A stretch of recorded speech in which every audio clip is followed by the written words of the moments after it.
আমাদের মধ্যে উপস্থিত সেই বিশিষ্ট কণ্ঠশিল্পী রিশাদ আহমেদ, যার কথা না বললে নয়, তিনি কিন্তু বাংলাদেশে পৌঁছে গেছে। এবার আমরা তার মধ্যে গান শুনবো।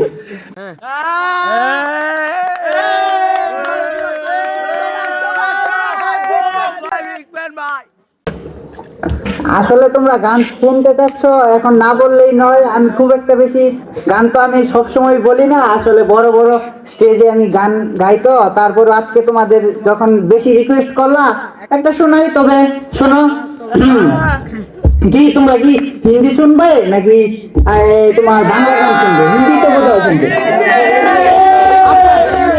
আচ্ছা, যখন রিকোয়েস্ট করছো তবে হিন্দি হোক। হ্যাঁ, কেমন?